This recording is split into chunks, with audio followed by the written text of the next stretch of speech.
Hi, friends. I'm so glad to be with you today. I'm the parent of a life-loving, spirited, joyful, playful, thoughtful 7-year-old girl, our only child. And I love her to the moon and back 1,000 times 1,000. I love the games that we get to play, the adventures we get to have, the stories we get to make up, the dreams that we get to dream. I love where we are and what we have. But I'm not naive. I know that someday most of this will stop. One day she'll stop wanting me to hold her hand while we walk down the street. She'll stop wanting to build make-believe fairy houses in the dirt with me. She'll stop wanting to snuggle next to me before she goes to sleep. Someday, all these things will come to an end. But here's the thing. This is life, right? Life is chock full of lasts like this. The last recital, the last project, the last game, the last paper, the last production, the last goodbyes to a loved one.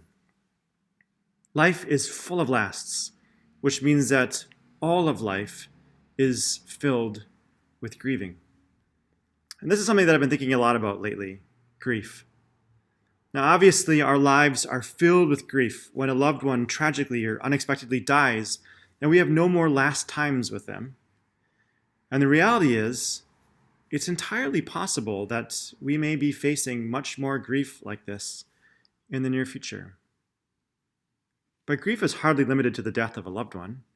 Even if the feelings are less intense, the guitarist who can no longer play the guitar due to arthritis in her hands will grieve in much the same way that someone who has just buried a loved one. In the same way, grief comes when we lose a job or a dream, or our vacation plans, or the daily routines and schedules that we'd been so accustomed to. Life is full of opportunities to grieve. Sometimes grief comes because of tragedy. Sometimes it comes because we made a bad choice or a series of bad choices and now are left with consequences. But other times, maybe even unexpectedly, grief actually comes my way because I've made a really good choice. I committed to a cause or a course of action that opened all kinds of doors and exciting possibilities for me. Taking that job, buying that house, having that baby, retiring from that job, moving for that mission, marrying that person, joining that launch team.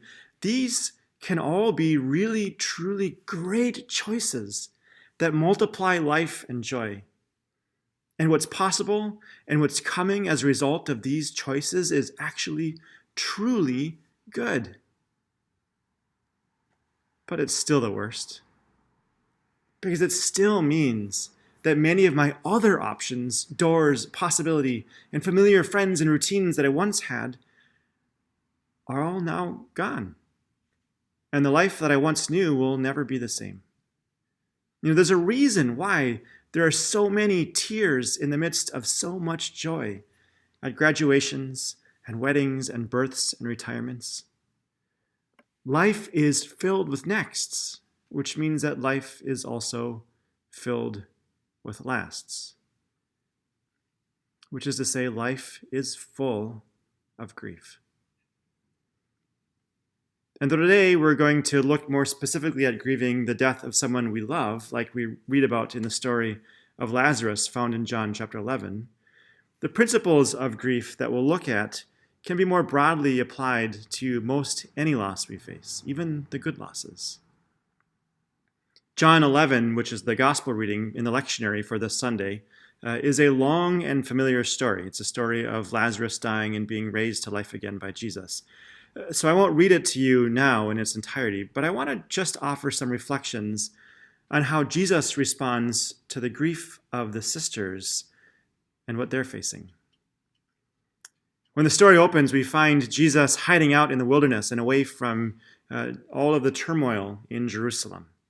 While he's out there, he gets word that Lazarus, his best friend and the brother of Martha and Mary, is sick, deathly sick. So the sisters reach out to Jesus, the famous healer, and the urgency of their message is simple. Come at once. And Jesus does, in fact, come. 4 days too late.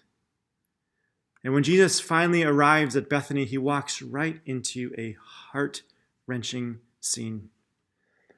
When Martha heard that Jesus was approaching, Martha, the same Martha of over-responsible, over-functioning notoriety in Luke's gospel, Martha does what you'd expect an over-responsible, over-functioning griever to do when company arrives.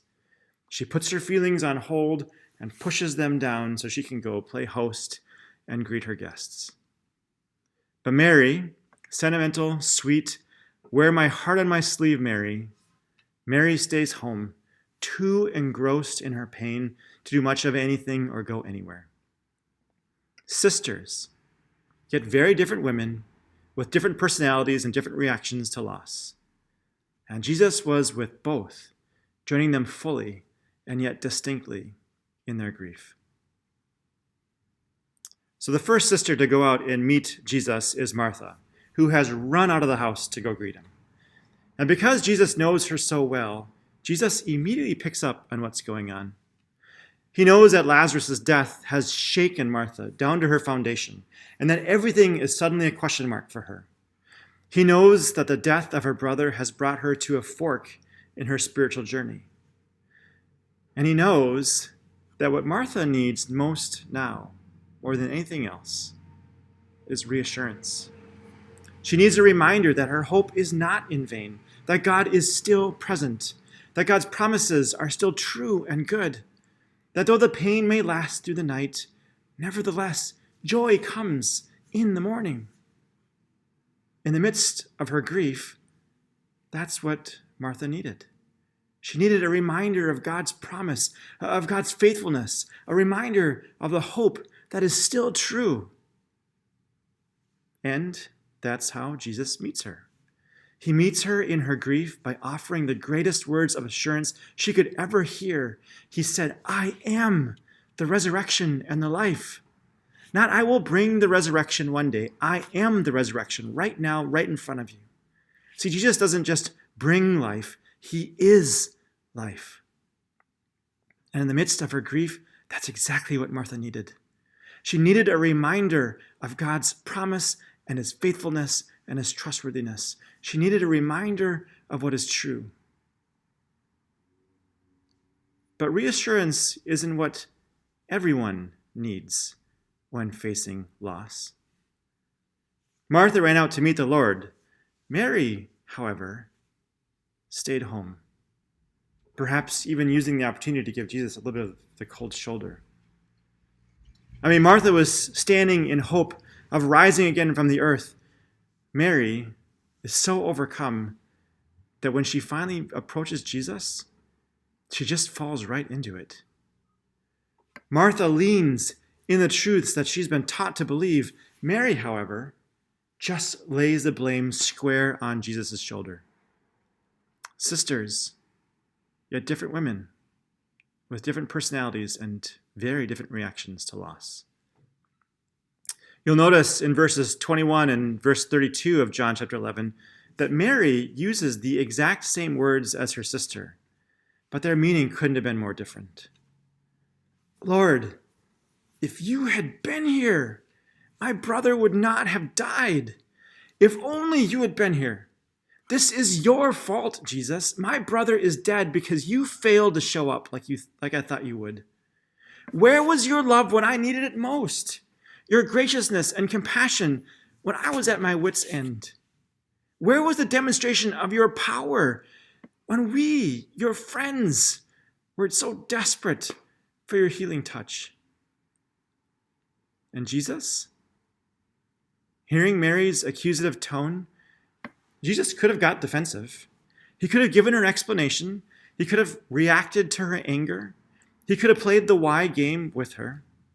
He could have spouted off all the same truths to Mary like he did to Martha, but in so doing, may very well have crushed her soul beyond repair. Jesus has words of truth and promise for Martha because that's what Martha needed. But not so with Mary. Instead, for Mary, no words, just silence. There are no grand statements, no challenging questions, no religious platitudes. He just is. He's with her. And then he joins her in her scream crying. Jesus wept, we read. And the Greek makes it very clear here. This isn't just a single gentle tear from a stoic and strong Jesus. This is full body heaving sobs as his tears mingle with hers. And without words, Jesus communicates, I know how hard this is. I feel it too. Jesus was with her, totally and completely with her, sharing in her pain and sadness and even in her anger that day. Jesus was with Martha, and Jesus was with Mary, and Jesus will be with you too, come what may. Friends, God is with you and will be with you in the sadness and grief of normal life, just like God will be with you at the grave of a loved one when life feels nasty and brutish and short. And God will one day be with you even when you go to your own tomb someday. And the good news is that even there, God will meet you. Even there, God will be with you. Even there, God, at the end of all things, will call your name and lift you up from the grave to be with you forever. Because the promise of Christ is that in the midst of our grief, whenever we're having to say goodbye, whenever we're having to face loss, even if we might have to face more loss than we've been accustomed to, the promise of the gospel is that Jesus will be with you entirely and forever. Amen. Friends, I'm so glad to be with you again today and hope that this is a blessing to you. Amen.